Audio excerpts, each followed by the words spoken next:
Dios le bendiga, mis hermanos, en esta ocasión, ya que estamos delante de usted.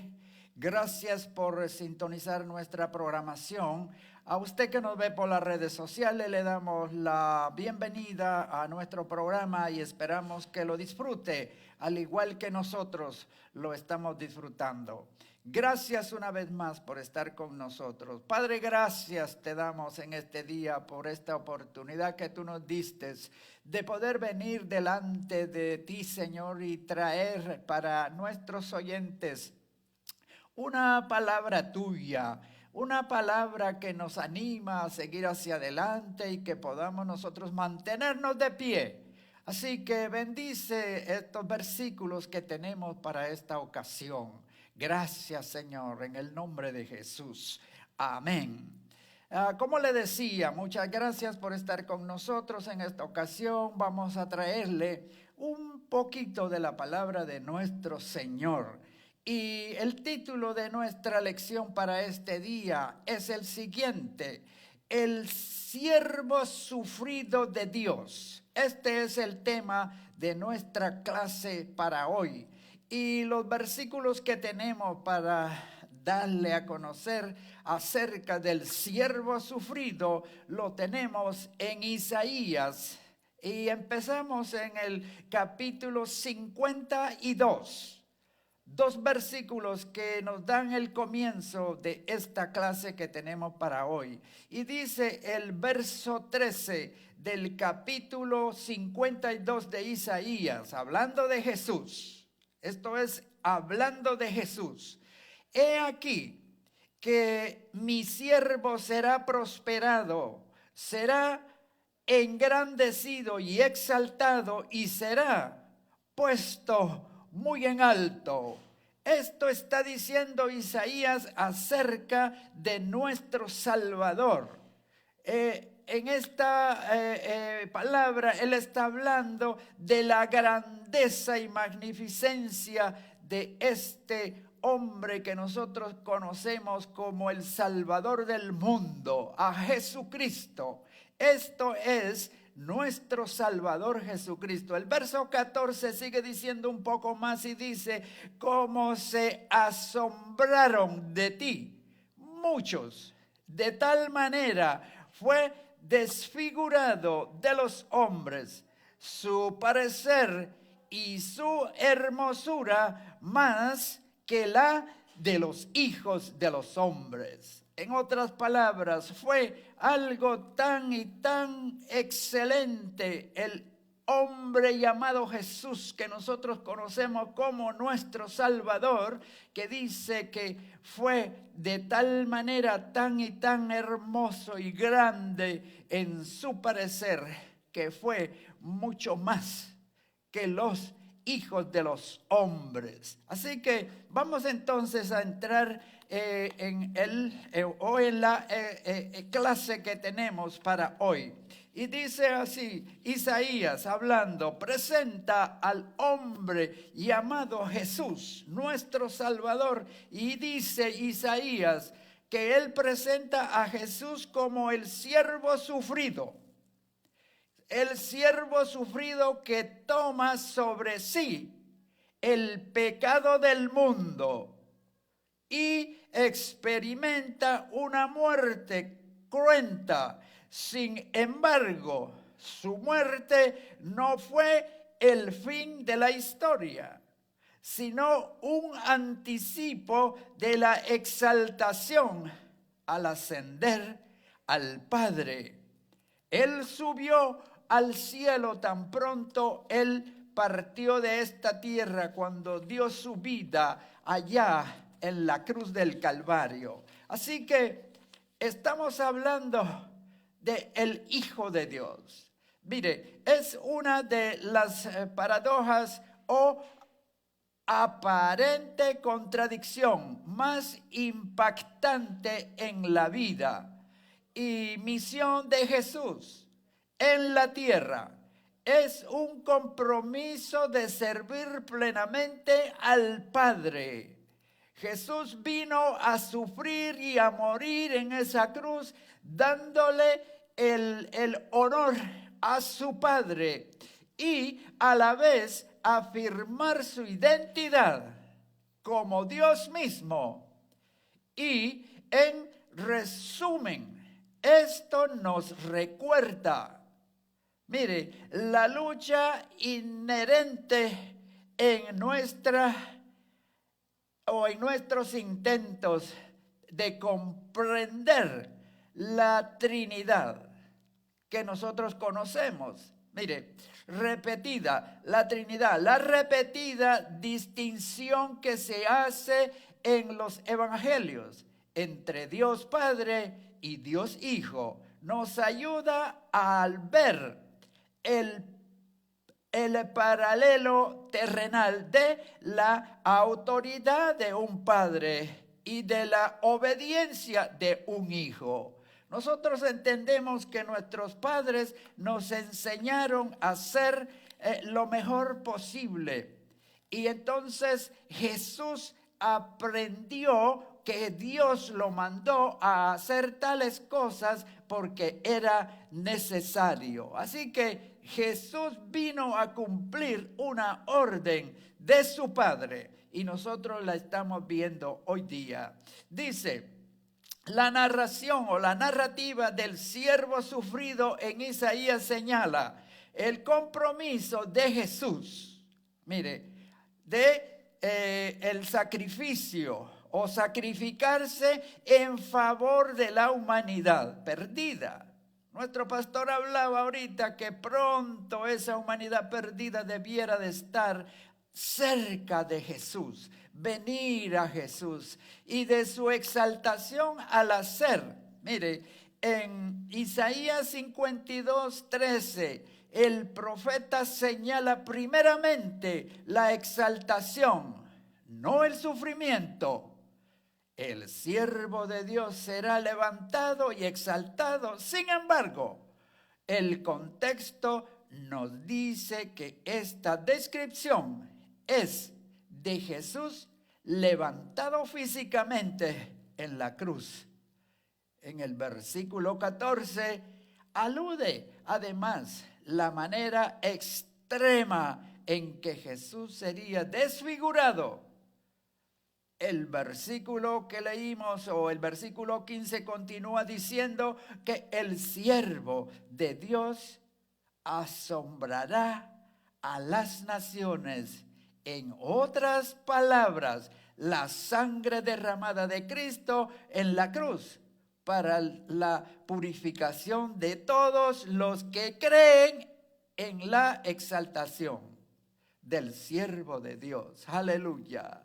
Los que no creen no van a poder tener esa forma de entender. Ahora vamos al capítulo 53 de Isaías. Siempre entonces dice aquí, mire, dice, ¿quién ha creído a nuestro anuncio? Isaías hablando de Jesús y sobre quién se ha manifestado el brazo de Jehová. En Jesús únicamente se pudo manifestar ese brazo de nuestro Dios. Dice un poquito aquí, la profecía de Isaías anunció la venida del Mesías casi 700 años antes de que él naciera. Los judíos de la época de Jesús, que vivían bajo la opresión del Imperio Romano, buscaban activamente a este Mesías, pero cuando llegó a sus ciudades y pueblos, muchos de ellos lo rechazaron y no satisfizo su noción preconcebida de quién sería el Mesías. Sin embargo, hubo quienes lo recibieron tal como la gente lo que recibe hoy a nuestro Salvador. Una manera excelente que el Señor vino y se presentó a su pueblo. Y su pueblo dice que no lo recibió. Dice que lo rechazaron. Y nosotros asimismo lo vemos hoy día. Son pocos los que aprecian la venida del Señor. Casi que nadie se concentra en ver que el Señor está cerca, que el Señor viene. El versículo 2 dice: subirá cual renuevo delante de él, y como raíz de tierra seca, no hay parecer en él, ni hermosura le veremos más, sin atractivo para que le deseemos. Algo que no tenía que ver, algo que no parecía. Eso es lo que vino a figurar el Señor en aquella ocasión. Así que mire lo que estamos tratando de decirle. El profeta Isaías comienza con una pregunta clave aquí en estos versos que estamos viendo, que dice: ¿quién ha creído a nuestro anuncio? Casi nadie.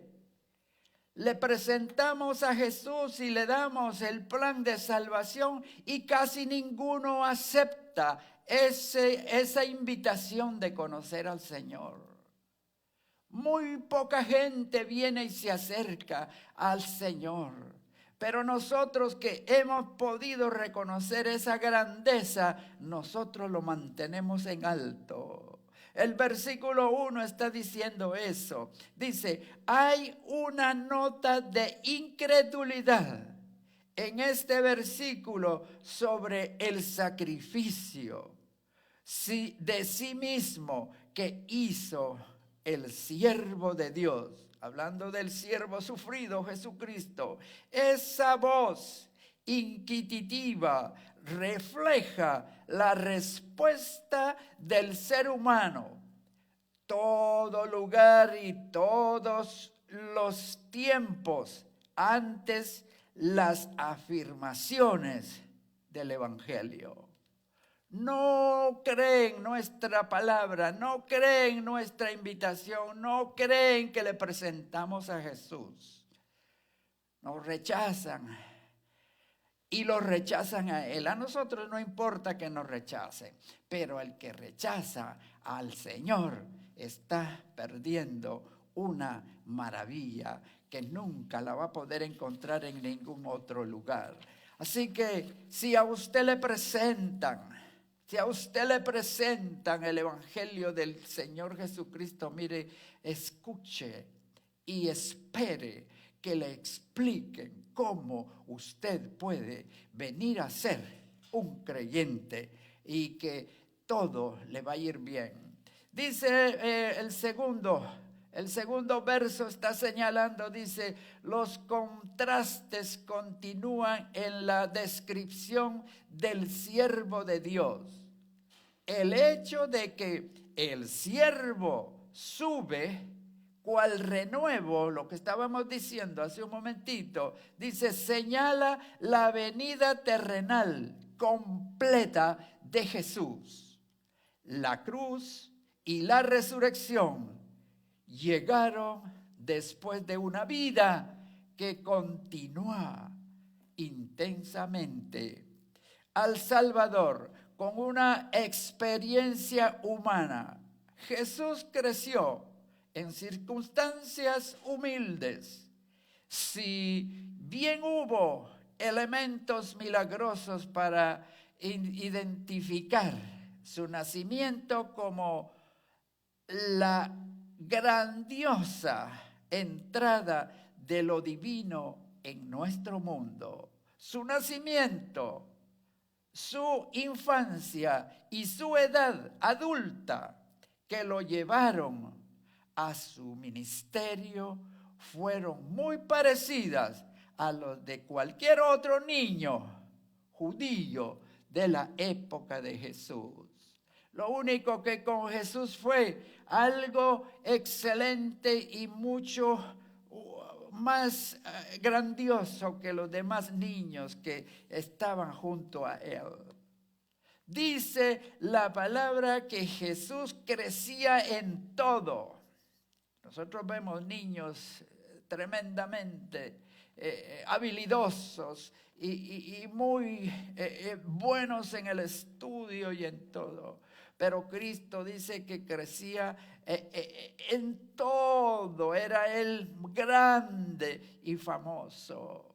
Tercero, dice también, cuando Jesús comenzó a atraer la atención de la gente a través de su ministerio público y sus milagros, no hubo una prisa generalizada en la sociedad de su época. Todo caminaba igual, todo se mantenía de la misma forma, todo se mantenía a una forma normal para aquella época. Dice, para acogerlo, muchos como los discípulos y otros seguidores piadosos mencionados en los evangelios tomarían en serio la verdad que Jesús proclamó. Muy pocos fueron, y aunque lo seguían miles de personas, fueron pocos, porque el mundo ya era muy poblado para esa ocasión.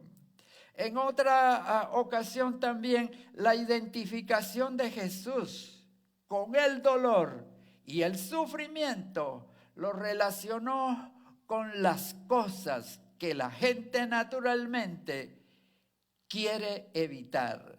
Nadie quiere tener un sufrimiento, nadie quiere padecer un dolor, nadie quiere tener dificultad.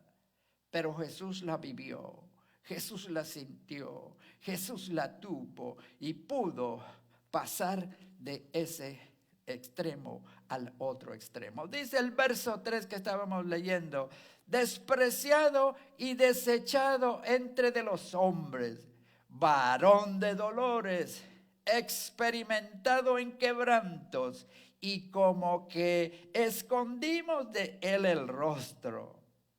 Fue menospreciado y no lo estimamos. Así es la relación del hombre para con el Señor Jesús.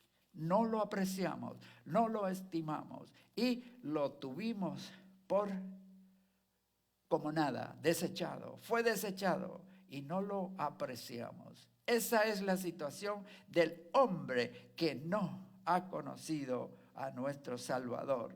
Dice un poquitito más aquí: Él llevó nuestros pecados y sufrimiento. Mire esto. ¿Cuáles son algunos ejemplos de beneficios que ha recibido del sacrificio de otra persona? Ninguno. De otra persona no recibimos ningún beneficio como los beneficios que podemos recibir de nuestro Salvador Jesucristo. Dice, pidamos a la participación de algunos hermanos que se encuentran con nosotros para que le pidamos a ver quién nos puede describir cuál ha sido la ayuda. La ayuda ha venido de Jesús. Nadie nos puede dar algo mejor que Jesús. Dice, pagar por nuestras deudas. ¿Quién paga nuestras deudas? Nadie. El que paga nuestras deudas es Jesús. El que pagó por nuestros pecados fue Jesús. El que pagó por nuestras debilidades fue Jesús. Dice el verso 4 del 53, una partecita aquí que tenemos. Dice, presenta un marcado contraste. Jesús obedientemente fue a la cruz.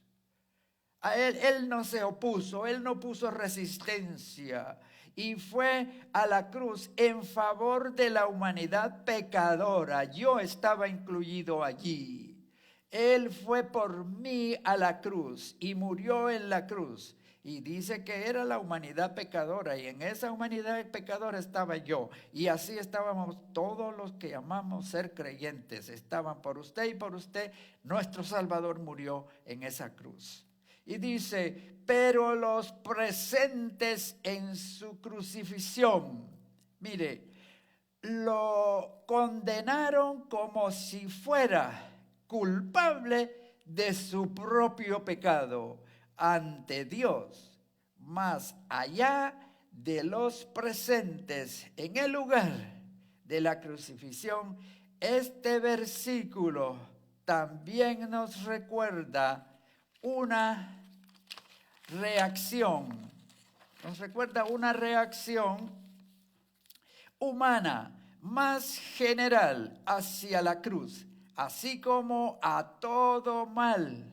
Mire, generalmente el ser humano no reconoce el mal en sí mismo, pero con mucha rapidez reconoce la culpa en los demás. Reconocemos rápidamente la culpa de los demás, pero la culpa nuestra no la reconocemos.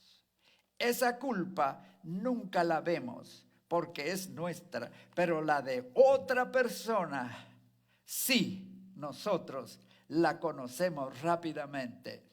Dice, entre de los versículos 5 y 6, destacan cualquier autoaprobación engañosa a la que podamos aferrarnos claramente. Jesús sufrió y murió por algún crimen que él mismo hubiera cometido. Él vivió una vida perfecta. Más bien, sus heridas y su dolor fueron resultado directo de los pecadores de la humanidad o los pecados de la humanidad. Él pronombró colectiva y repitió nuestro. En el versículo 5 señala la deuda personal. Hermano, nosotros tenemos una deuda personal del pecado que llevaba toda persona que ha vivido o vivirá todavía, porque muchos van a nacer y todavía no van a reconocer al Señor. Así que, hermano, no se refiere solo al dolor y sufrimiento que evitamos o que queremos evitar. Pero Cristo estaba dispuesto a soportar un nuevo contraste. Sale a la luz cuando consideramos las bendiciones que el profeta atribuye a nuestra vida como resultado del sufrimiento de Cristo. El castigo que Cristo soportó nos trajo paz. Las heridas que sufrió nos trajeron sanidad. Por todo esto murió nuestro Salvador. Dice el verso 5 que acabamos de ver, mas el herido, dice que fue por nuestras rebeliones, molido por nuestros pecados.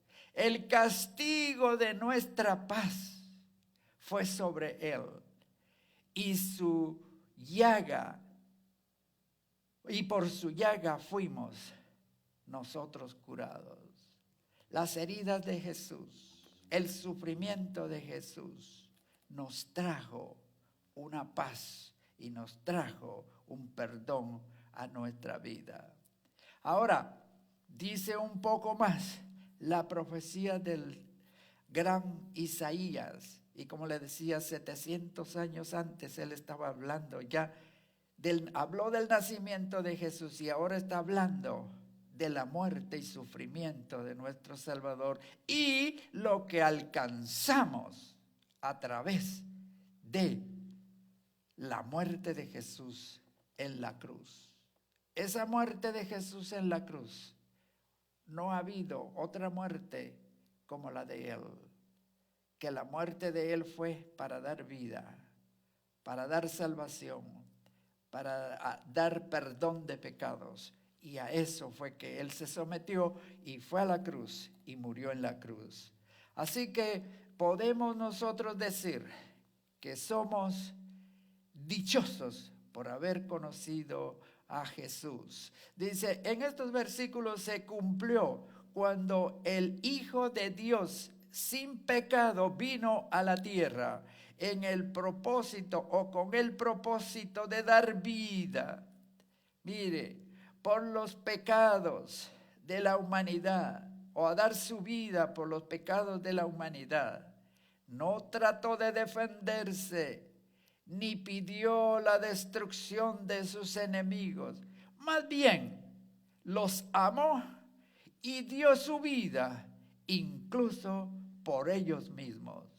Él murió por ellos también, porque aún en los últimos momentos, Él le dijo: Padre, perdónalos, porque no saben lo que hacen. Muriendo Él en la cruz, estaba pidiendo perdón también para ellos. Así que valió la pena ese sacrificio, valió la pena esa muerte en esa cruz, y valió la pena el sufrimiento de Jesús. Aleluya. Nosotros somos dichosos porque hemos podido comprender la grandeza de la muerte de Jesús en el Calvario. También dice con respecto al verso 7, dice, habla proféticamente de Jesús. No abrió su boca, dice, en protesta o en su propia defensa, cuando fue oprimido y afligido y llevado a la muerte. Mire, no se defendió, Él no hizo nada, Él no pidió que le ayudaran, Él no dijo nada, y dice que fue a la muerte en secreto. Este silencio nos dice cómo, nos dice mucho, dado que fue condenado injustamente. Nuestro Salvador no cometió ningún pecado, Él no hizo ninguna injusticia, Él no hizo nada malo, Él no atacó a nadie, Él no golpeó a nadie, Él no hizo absolutamente nada para que Él fuera condenado a esa condena de muerte. Sea que Jesús estuviera sanando a los enfermos o resucitando a los muertos, mire, Él estaba multiplicando alimentos para dar de comer a miles. Mire, calmando el mar de Galilea en medio de una violenta tormenta. Esto era lo que Jesús hacía. Esto era lo que el Señor practicaba. Esto era lo que ellos no le aceptaban que Él hiciera. Y por estas razones Él fue condenado a la muerte en esa cruz. Y eso es lo que está diciendo Isaías acerca de el siervo que pasó tanta tristeza, tanta dificultad. Y dice que alimentó a miles y calmó la mar en Galilea. O permitido que una obra o una horda de demonios que, mire, hablando de los demonios que andaban en esa ocasión ahí, demonios que habían poseído a un hombre. A ese hombre lo atormentaba, dice, esta cantidad de demonios. Entrara en una manada, que él los desechó de ese hombre y permitió que entraran en una manada de cerdos, lo que hizo con palabras como Dios poseía tal ilimitado poder que su orden hablaba, podía cumplir su voluntad. Es útil reflexionar sobre Juan 1 y recordar que Jesús, el Verbo divino, es el creador del universo.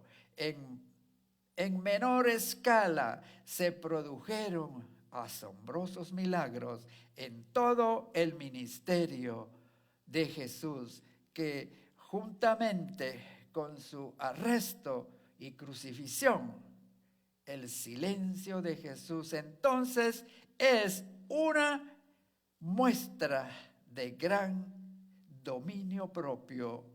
Se negó a pedir ayuda o que alguien le pudiera ayudar. El verso 7 que estábamos leyendo es el que dice, angustiado él y afligido, no abrió su boca, y como cordero fue llevado al matadero, y como oveja delante de sus trasquiladores, enmudeció y no abrió su boca. Fue a la muerte, fue a la cruz, fue al Gólgota en silencio y no pidió ninguna ayuda. Él hubiera podido pedir ayuda al Padre y millares de ángeles pudieron haber venido y evitar la muerte de él en la cruz. Pero no fue así. El plan no era ese. El plan era que él iba a cumplir esa petición del Padre, que lo iba a llevar a la cruz y que él iba a padecer y que iba a morir por los pecados del mundo. Así que una gran manera de morir de Jesús para ayudarnos a cada uno de nosotros. Y como le decía, el verso 7, sí, el verso 8 continúa hablando un poquito más y dice, por cárcel y por juicio fue quitado. Y su generación, ¿quién la contará? Porque fue cortado de la tierra, de los vivientes, y por la rebelión de mi pueblo fue herido. ¡Wow! Fue a la cárcel y fue a un juicio sin razón. Nosotros oímos a veces de personas que son condenadas y aún los llevan a la misma muerte sin haber hecho algo. Y muchos han podido ser rescatados antes de llegar a la pena capital. Y han podido probar que no han sido culpables. Nuestro Señor podía probar que Él no era culpable, que de los argumentos de ellos ninguno era el responsable. Él era limpio, Él era sano, Él era incapaz de haber llegado a cometer los delitos que a Él le imputaban.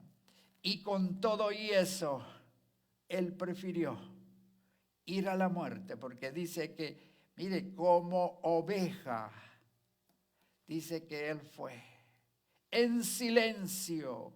El silencio hace mucho, el silencio es grande cuando nosotros lo ponemos en práctica por algo que nos va a beneficiar.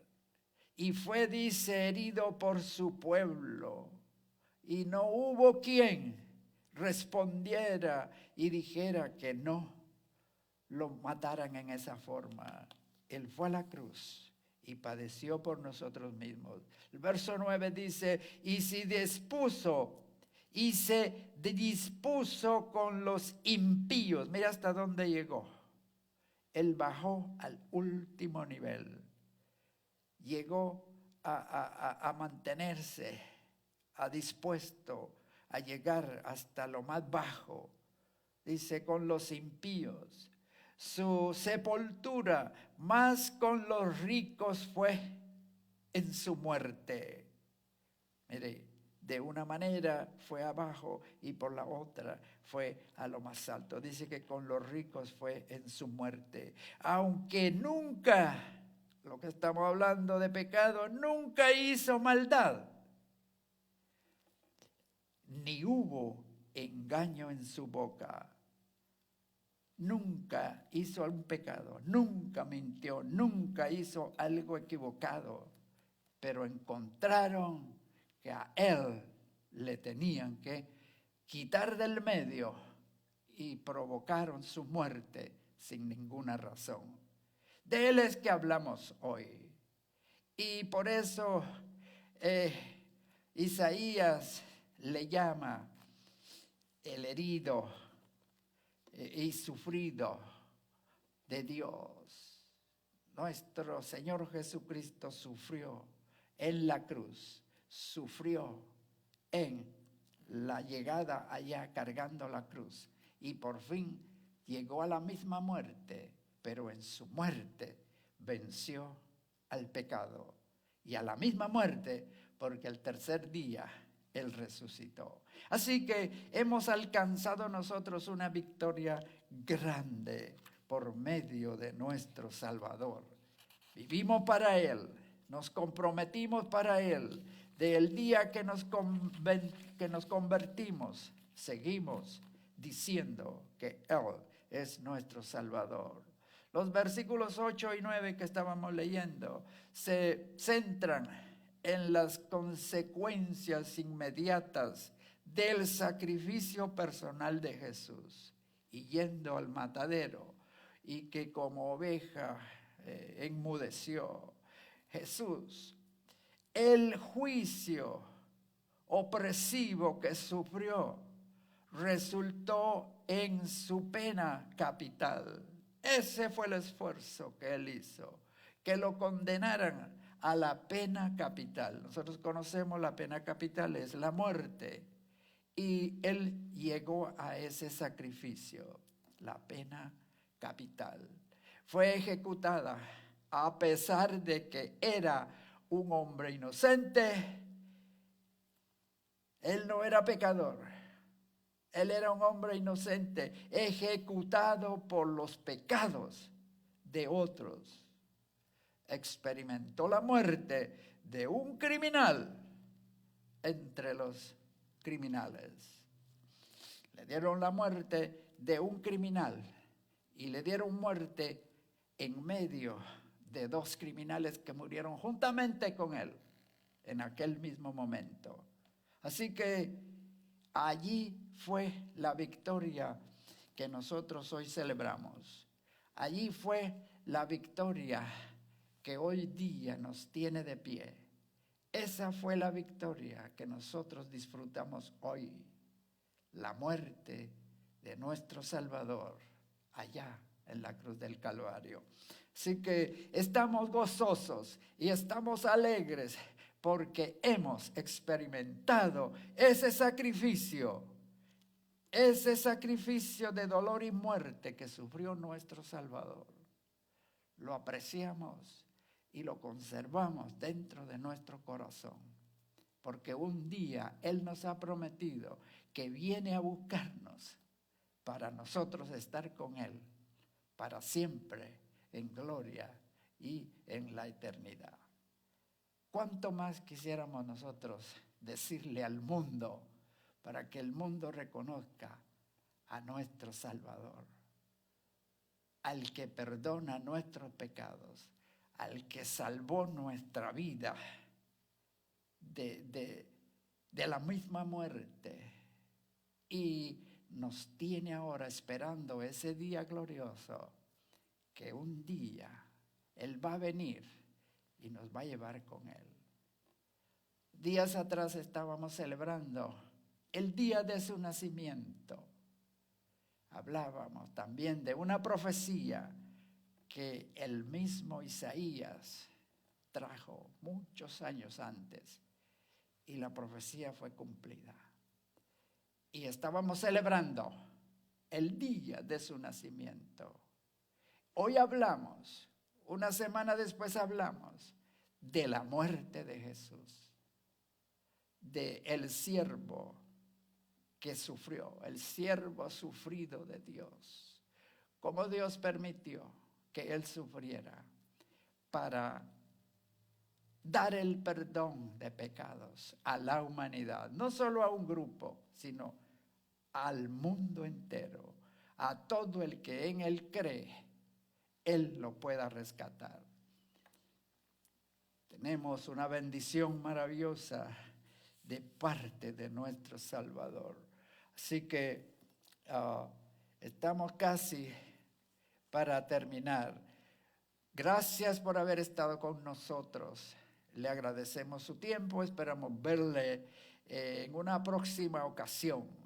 Dice algunas cosas que Quisiéramos todavía, pero el tiempo es corto, se nos ha terminado el tiempo, pero en la próxima ocasión vamos a tratar de traérselo a la mente también.